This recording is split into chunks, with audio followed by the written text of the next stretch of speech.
DJ Saroj को नाही चौक टमाटोल। अरे की भलो रो अरे जल चरवर भागलो त चल ना घर न जबे की कहियो बाबा कन्या के संगे जब घर आल छली कत ने कत हरा गेलिया हम एकरा चाहि छली कि हमर हाथ में छोड़ेला कत हरा गेले अब देखे से ओकरा बुझलो ह अखन हम सब सुन रहल छी मधुबनी से संगम सहेली म्यूजिक के शानदार प्रस्तुति। अब बोला संगे संगे एली देव घरिया अबे कन्या ने हमरा नजरिया अबे कन्या ने हमरा नजरिया अब बोला संगे संगे एली देव घरिया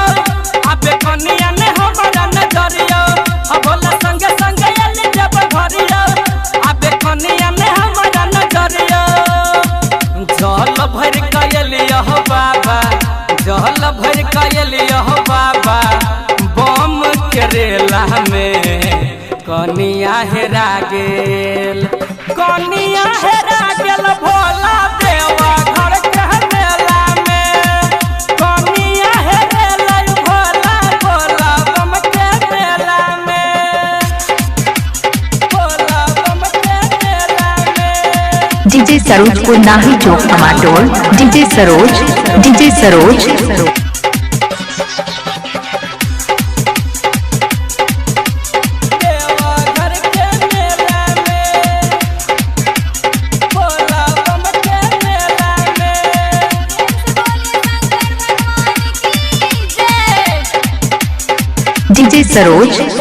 सरोज संगे संगे उहो छेले जाने कत हरेले मन भेल कठोर बाबा हाथ कत छोड़ेले हाथ कत छोड़ेले हाथ कत छोड़ेले संगे संगे उहो छेले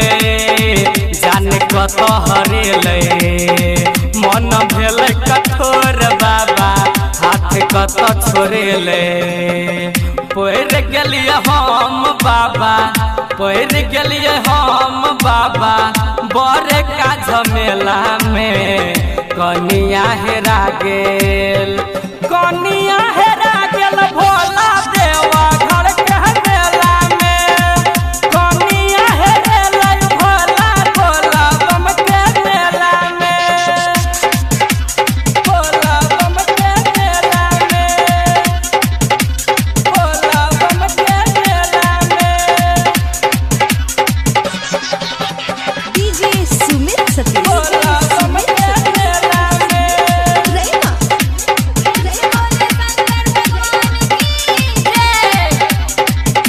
डीजे सरोज को नाही चौक टमाटोल। डीजे सरोज कृपा से बाबा भेल हमर शादी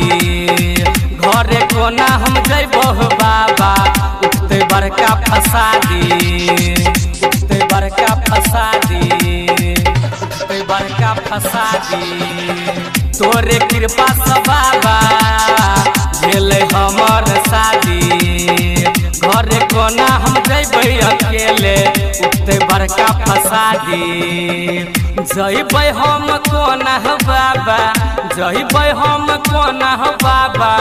घरे अकेला में कनिया हेरेले कनिया हेरा गेल भोला देवा घर के मेला में कनिया हेरेल भोला भोला बम के मेला में भोला बम के मेला में भोला बम के मेला में डीजे सुमित सतीश भोला बम के मेला में रैना भोला बम के मेला में। अखन हम सब सुन रहल छी मधुबनी से संगम सहेली म्यूजिक के शानदार प्रस्तुति। डॉक्टर निरंजन बाबा करे छ तोहर अरजिया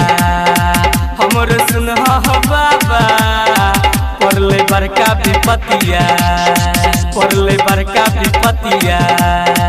पड़ले बड़का विपतिया डीजे कलाम जिया बोल करे छ तोहर अरजिया हम हमरो सुनहा हो बाबा परले बड़का विपतिया। गायक भोगिंदर नेपाली, गायक भोगिंदर नेपाली भगतन के रेला में कनिया हेरा गेल, कनिया हेरा गेल बाबा देवा घर के मेला में, कनिया हेरा गेल भोला भोला बम के। डीजे सरोज को नाही चौक टमाटोल, डीजे सरोज।